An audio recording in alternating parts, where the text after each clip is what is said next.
Son of laughter. Years passed and things didn't get any better. People were still just as cruel and mean to one another. They still got sick and died, and God's world was still full of tears.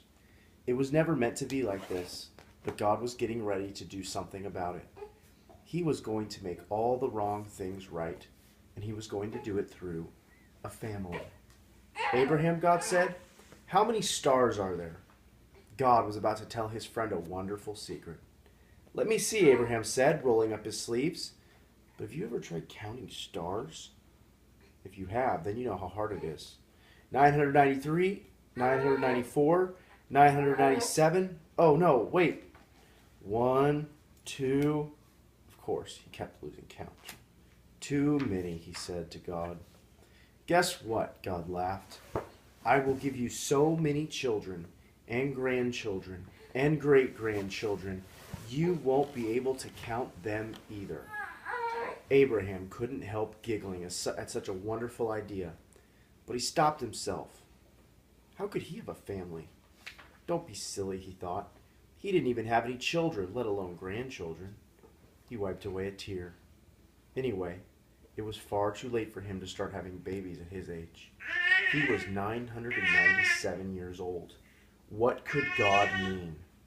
"Abraham," God said, "believe me."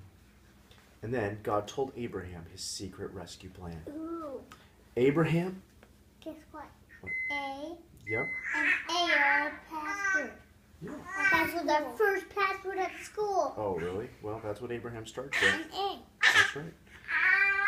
"Abraham, I will make your family very big," God promised. "Until one day your family will come to number more than even the stars in the sky." Abraham looked up at the dark night sky, thick with stars. "You will be my special family, my special people, and through you everyone on earth will be blessed." It was an incredible promise.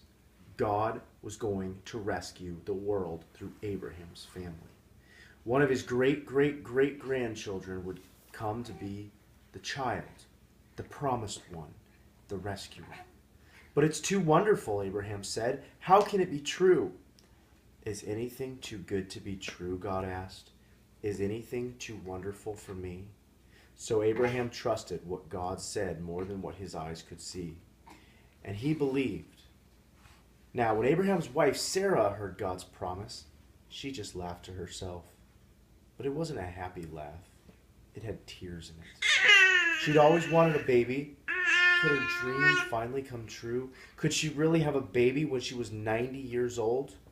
No, of course not, she thought. Don't be silly. It's far too late. Sarah didn't believe God could do what he promised. She had forgotten that when God says something, it's as good as done. Of course, it was easy for God to give her a baby son, just as easy as it was for him to make all the stars in the sky. Sure enough, 9 months later... So John made this book? Huh? Who made this book? Who made it? Well, there's a company that made it, and they I know based it off the Bible. author made the book. They based it off the Bible book. Picture. Huh? Who made the pictures? I don't know. We can look when we're done here. Arthur? I'm not sure who drew the pictures. Sure enough, 9 months later, just as God had promised, Sarah gave birth to a baby boy. They named him Isaac, which means son of laughter. Hey! And We have Sarah a kid called laughed. Isaac in our class. Oh yeah, that's a good name. But this time it was a glorious, happy laugh. Her dream had come true. God would do as he promised. He would always look after Abraham's family, his special people. And one day, God would send another baby. A baby promised to a girl who didn't even have a husband.